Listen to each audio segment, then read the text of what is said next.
Undermining another Obama-era initiative, the Trump administration plans to delay enforcement of a federal housing rule that requires communities to address patterns of racial residential segregation. The Department of Housing and Urban Development, in a notice to be published Friday in the Federal Register, says it will suspend until 2020 the requirement that communities analyze their housing segregation and submit plans to reverse it, as a condition of receiving billions of federal dollars in block grants and housing aid. The notice tells cities already at work on the detailed plans required by the rule that they no longer need to submit them, and the department says it will stop reviewing plans that have already been filed. The move does not repeal the 2015 rule, a product of years of pressure from civil rights groups and review by the Obama administration. HUD argues that it is trying to respond to cities that have struggled with the rule's requirements, delaying it for several years while the agency further invests in the tools communities use to assess their housing patterns. Early in this administration, HUD embarked upon a top-to-bottom review of the department's rules and regulations, the agency said in a statement. As part of this regulatory review, HUD asked the public to offer comment on those rules that might be excessively burdensome or unclear. What we heard convinced us that the assessment of fair housing tool for local governments wasn't working well. But advocates say the notice effectively strangles the federal government's first major commitment in decades to address racial inequality in housing, burying it in calls for more analysis and preparation. Diane Yentl, president of the National Low Income Housing Coalition, called the move misguided and short-sighted. It's terrible news, said Gustavo Velasquez, who was the Assistant Secretary for Fair Housing and Equal Opportunity at HUD during the final 3 years of the Obama administration. I am concerned, though, that this is not actually the worst news. During the delay, he fears that the Trump administration will entirely undo the rule, which has been a goal of many Republicans in Congress ever since it was adopted. Critics of the rule, including Ben Carson, before he became HUD secretary, argue that it amounts to an aggressive intrusion by the federal government into some of the most intimate decisions local citizens and communities make, about where to live, who lives next door, and how to design their neighborhoods. Since joining the agency, Mr. Carson has said that he wants to reinterpret the rule. HUD's notice argues that a delay is necessary because local communities need more technical assistance from the agency and have struggled to figure out how to measure their progress toward affirming fair housing. The agency notes that among the first 49 assessments submitted, about a third were initially returned by HUD as unacceptable. But the system was designed to include that kind of back and forth, former HUD officials said. Sarah Pratt, a former Deputy Assistant Secretary for Fair Housing at the agency, said HUD had provided consultants and a hotline that jurisdictions could call for help.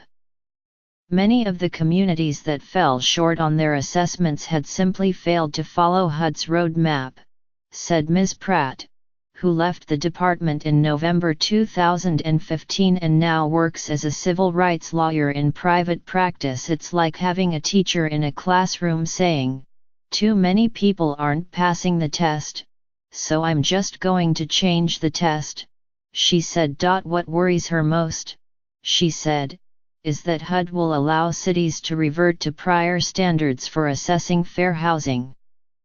Under the old system, many cities submitted assessments that were of poor quality and lacked basic data, she said.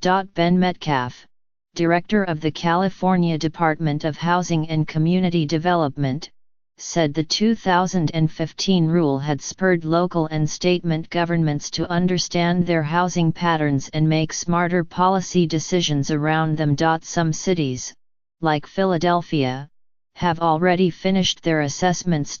Paul Christie, a spokesman for Philadelphia's Division of Housing and Community Development, said the process was critical in getting comments from the community and from a range of sectors like education, transportation, and banking.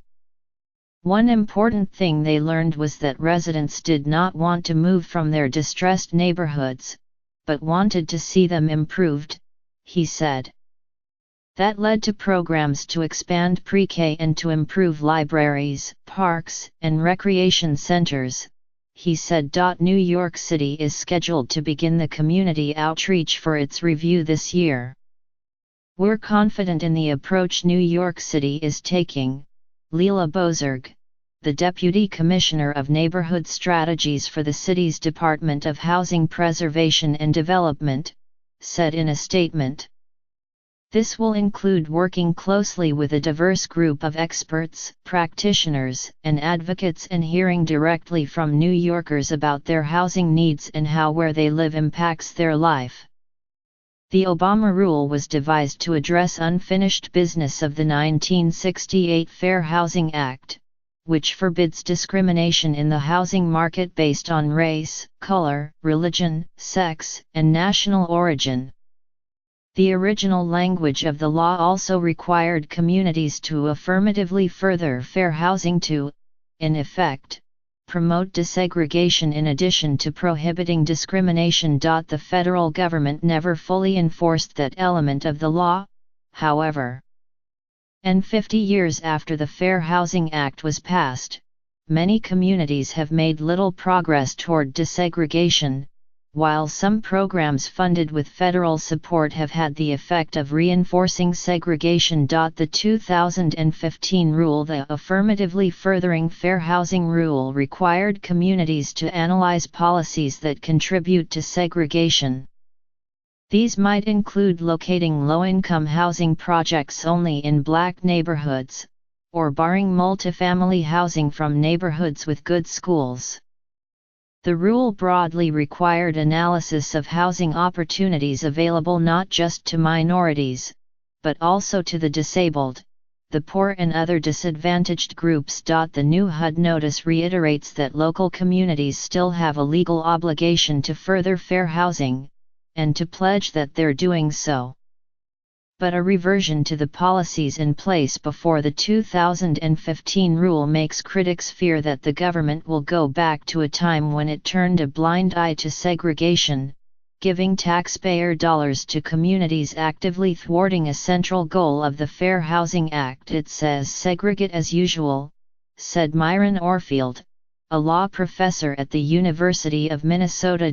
The 2015 rule was imperfect, he said, but it also amounted to the federal government's first major effort to strengthen civil rights around housing since the Lyndon Johnson era. Residential segregation is at the heart of racial inequality in the country, Mr. Orfield said. All of the disparities in the U.S. in education, in income, wealth, employment, health between the races are all fundamentally linked to residential segregation.